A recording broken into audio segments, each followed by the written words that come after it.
Break के बाद बहुत स्वागत आपका। मैं हूं आपके साथ राधिका चौधरी। चलिए वक्त हो गया है मुखबदिरों के समाचार का।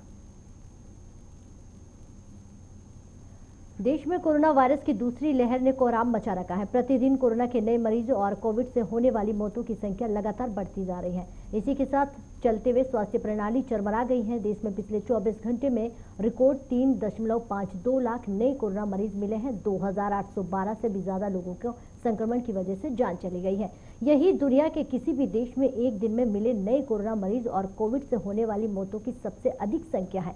देश में कोरोना मरीजों की संख्या लगातार बढ़ रही है और इसी के चलते सर्वाधिक प्रभावित राज्यों में आपको बता दें बेड, वेंटिलेटर, रेमडेसिविर और ऑक्सीजन की किल्लत लगातार जारी है।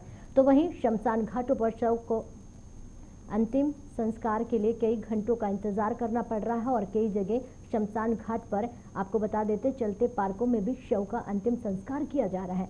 स्वास्थ्य मंत्रालय ने ताजा आंकड़ों के मुताबिक देश में कोरोना सक्रिय मरीजों का ग्राफ लगातार बढ़ता जा रहा है।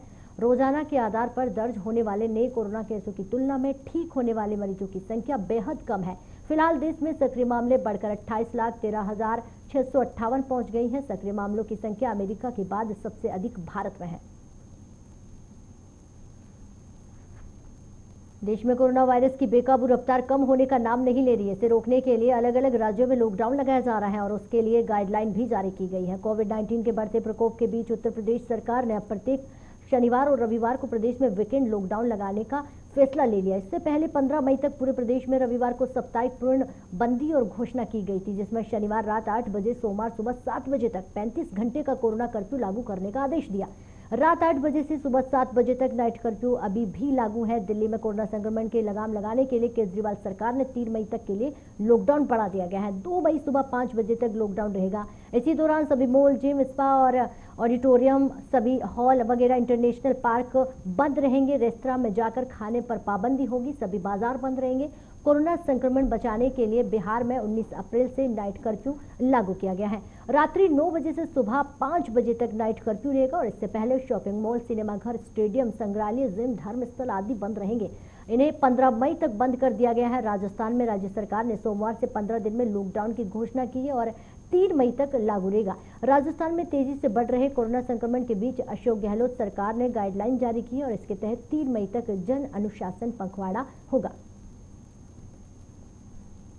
कोरोना की दूसरी लहर के बीच पश्चिम बंगाल में आज 7वें दौर के मतदान जारी है। 34 विधानसभा सीटों पर वोट डाले जा रहे हैं। 46 लाख से भी अधिक मतदाता, 284 उम्मीदवार भाग्य का फैसला करेंगे। निष्पक्ष और शांतिपूर्ण मतदान के लिए सुरक्षा के कड़े प्रबंध किए गए हैं। वहीं प्रधानमंत्री नरेंद्र मोदी ने सभी मतदाताओं से वोट डालने और कोरोना प्रोटोकॉल के नियमों का पालन करने की अपील की है। सबसे ज्यादा 9 सीट पर मुर्शिदाबाद और पश्चिम बता दें बर्दवाना में, लेकिन सबकी नजर भवानीपुर पर है, जहां से ममता बनर्जी विधायक है और इस बार ममता बनर्जी ने भवानीपुर छोड़कर नंदीग्राम से मैदान में है। पश्चिम बंगाल के विधानसभा चुनाव में 7वें चरण में ममता ने तृणमूल कांग्रेस के सांसद अभिषेक बनर्जी कोलकाता के भवानीपुर में वोट डाला और उन्होंने कहा कि राज्य में बहुमत के साथ ममता बनर्जी की सरकार बनेगी। कोरोना की दूसरी लहर के चलते हर दिन लोगों की मौत हो रही है, लेकिन केंद्र सरकार चुनाव में व्यस्त है। मुर्शिदाबाद और पश्चिम वर्धमान में जिलों में 9, दक्षिण दिनाजपुर और मालदा जिलों पर 6 और कोलकाता दक्षिण में 4 विधानसभा क्षेत्रों पर 12,068 मतदाता केंद्रों में सुबह 7 बजे से शाम 6:30 बजे तक मतदान होगा। उत्तर प्रदेश में त्रिस्तरीय पंचायत चुनाव के तीसरे चरण के लिए आज मतदान हो रहा है। 20 जिलों के करीब 2.14 लाख सीटों पर 3.52 लाख से अधिक उम्मीदवारों की तस्वीर का फैसला होने वाला है। तीसरे चरण में अमेठी, उन्नाव, औरैया, कानपुर, देहात, चंदौली, जालौन, देवरिया, पीलीभीत, फतेहपुर, फिरोजाबाद, बलरामपुर, बाराबंकी, मेरठ में मतदान हो रहा है। इस दौरान राज्य में 20 जिलों में 49,789 मतदान केंद्रों में 3 करोड़ 5 लाख से भी ज्यादा मतदान अपने मताधिकारियों का प्रयोग कर सकेंगे। मतदान सुबह 7 बजे शुरू हो गया है और शाम बता दें कि 6 बजे तक होगा। पंचायत चुनाव के तीसरे चरण के मतदान पर मेरठ ग्रामीण और एसपी ने कहा कि लगभग 866 मतदान केंद्र हैं जहां मतदान शुरू हो चुका है। पुलिस की तैयारियां पूरी संवेदनशील तरीके से की जा रही है और उसी के साथ केंद्रों पर पुलिस और सीआरपीएफ के बलों का प्रयोग किया गया है। सभी जगह सुरक्षा बल पहुंच चुके हैं।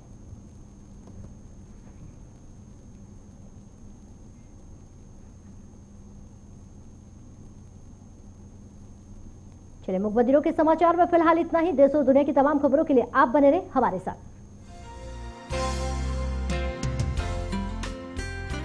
खबरों से अपडेट रहने के लिए JQ24/7 न्यूज के YouTube चैनल को आज ही सब्सक्राइब करें और हमारे Facebook पेज को भी अभी फॉलो करें।